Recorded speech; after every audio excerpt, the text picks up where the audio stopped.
Got me a little bit of hurricane reading today, and we're doing a follow-up to Saturday's episode of the Rings of Power rant. And we're getting into this article which was linked in the previous Screen Rant piece, where showrunners Payne and McKay claim that the show's second season of Rings of Power is gonna more clearly follow Tolkien's lore. And I have to stop to laugh because at what point did the first season follow the lore? And if you've already thrown all the lore out the window, then what's the point of even making the attempt when you've shown that you clearly don't care about the lore and the only thing you really want to do is write the novel that Tolkien never wrote? I mean, those are your words. You guys said that that's what your mission was. And you've also said how season 2 was written before season 1 ever aired and that you guys were a year ahead of everyone in the sense that you already knew what needed to be done and what needed to be fixed. So why are you suddenly backtracking and stating that, don't worry, season 2 is going to better follow the lore of the established timelines of book? I'm Tim Anderson, aka Renfail, the bearded Dwarven princess. Welcome back for another Rings of Power rant video. It's just a gift that keeps on giving at this point, everybody. And today we're going to be diving into this Screen Rant piece about how they claim that the season 2 is going to more closely resemble Tolkien's works. And I just don't see how. Maybe they're going to give us some clues in this article. I think we're about to find out. Maybe we'll see. In any case, if this is your first time here, don't forget to like, subscribe, hit the bell icon, and like all of these amazing people who support, don't be a cheapskate. At the end of the video, there's going to be a variety of ways that you can support the channel and keep me on the air, just like I'm a Netflix or an HBO or a Disney Plus or other subscription-based content creation service. So stick around for that at the end. In the meantime, it says, warning, spoilers ahead for The Lord of the Rings of Power Season 1, Episode 8. Hang on, what spoilers? You mean that Sauron is Hellbrand? Oh, what? Oh my god, mind blown. It's like I never would have imagined. Oh, the guy who fell from the sky, he's one of the blue wizards. He might be Gandalf, he might be Saruman, he might be Radagast, but haha, we can't tell you. Ugh. Lord of the Rings of Power Season 2 will have a more canonical story, according to showrunners J.D. Payne and Patrick McKay. Says they've currently utilized many details from Tolkien's account of Middle-earth's Second Age, such as characters and locations, and I cry absolute BS on that, because they have not utilized many details at all. They have used locations, and they have used a couple of existing characters from the Lord of the Rings, but they have not actually followed any of the lore to date. They've created their own stable of original characters and storylines and retcons and all this other crap that just make it a horrible, horrible rendition so far in terms of lore. This includes, as they say in the article, the prominence of the island nation of Numenor, as well as the inclusion of notable figures like Galadriel, Elrond, and Sauron. And while there are some discrepancies to these familiar names, such as Galadriel acting differently from her older counterpart, the story being told is generally accurate to Tolkien's text.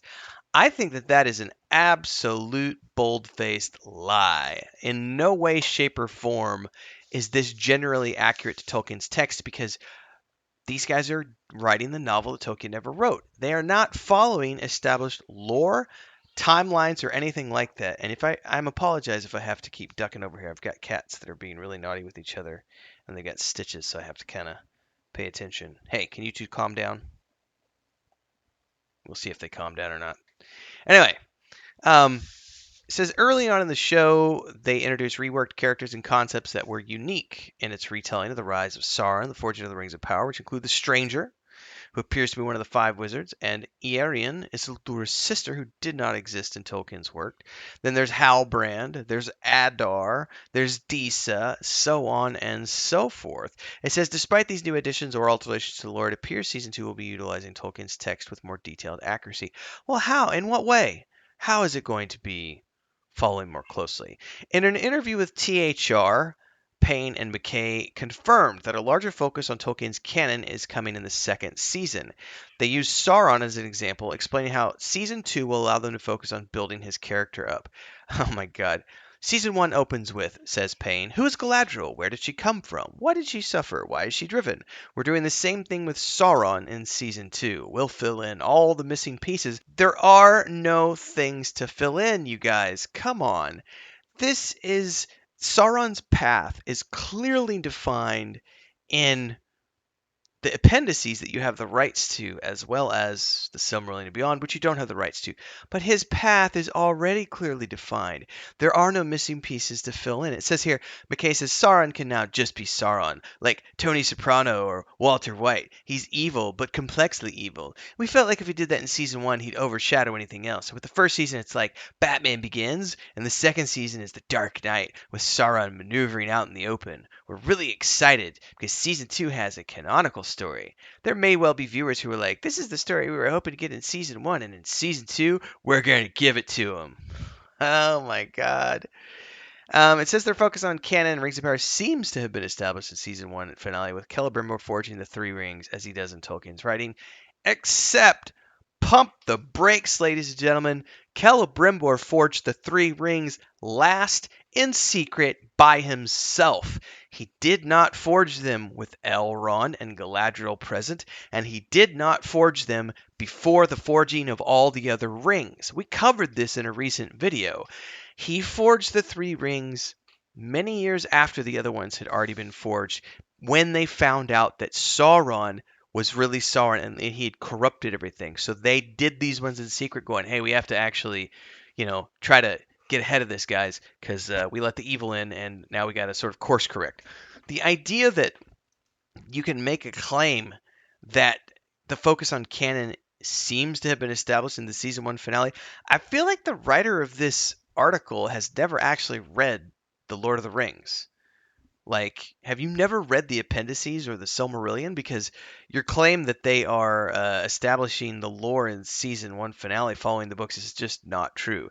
Yes, Celebrimbor did forge the three elven rings, but as he does so in Tolkien's writing. But you can't say that this is as per Tolkien's writing because of the way they screwed the timeline up, and they're forging the three rings before the rest of them. It says, since the show was envisioned as a 5-season arc, it's likely that Rings of Power Season 2 will focus more on building the groundwork for Sauron's rise to power. There's a strong possibility audiences will see him begin his work in his fortress, Barad-dûr, in Mordor, perhaps taking control of the orcs under corrupted elf Adar in the process. His trickery may also not be in, as 16 rings are left to be forged alongside the elves under Sauron's watch. To do this, the Dark Lord takes the form of Anatar, a good-natured disguise he uses to gain the trust of the elves, a route he may pursue in Rings of Power. You know what would have been great is if Anatar had showed up in season 1. Those of us, it's kind of like, remember how George Lucas went back into the prequel films to Darth Vader? Well, we knew from the original films that Anakin Skywalker was Darth Vader. So it was no secret that we were going to be watching the rise and the fall of Anakin Skywalker through the prequel films. There were no surprises in terms of knowing that story arc, but what happened during that story arc is what was original to those films. So they could have very well done that in this film. They could have sewn up in season 1 with Anatar, and all of us who were readers of the books and who knew the lore would have gone, there he is. That's Sauron. And we could have sat back and watched as they unfolded his attempts to seduce and woo and bring the elves to his side and teach them the rune crafting, the ring crafting, and everything else. We would have watched that and we would have enjoyed it for what it was, even knowing that that's Sauron the whole time. We didn't need a mystery box guy who was like, maybe I'm Sauron, maybe I'm not. Maybe I'm Sauron, maybe I'm not. Maybe I'm Sauron, maybe I'm not. Guess what, guys? I am. I'm Sauron. Yeah, sorry about that. Remember I kind of told you in the beginning that could be anybody? Yeah, that's true. And remember how I kept going by the forge and like looking at it like I like to forge and I made some swords and they loved my swords and yeah, that was me. Remember that? Yeah. Oh, and remember that time in the jail cells when I gave you all those clues on how to manipulate people? Yeah, that was me, little Sauron. I'm just here to be your buddy. Yay! It's.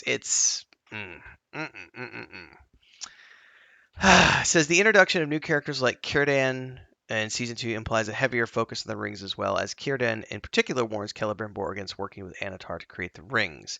Payne and McKay have also previously detailed a 2-episode battle in Rings of Power Season 2, which could be an adaptation of Sauron's siege of the Elven city of Rhegion during the War of Elves and Sauron. Such a conflict, however, would require the One Ring to already be forged, implying viewers may see the titular Lord of the Rings heirloom sooner rather than later. With promises of a canon-focused story, Payne and McKay are setting the stage for an action-packed, fast-paced, and memorable Rings of Power Season 2. No, they're not. Sorry. I think they would have to. Well, let me just back out for a minute. Let's just say for a minute that they did course correct. Let's just, for the sake of argument, giving them the benefit of the doubt, let's say that they course correct.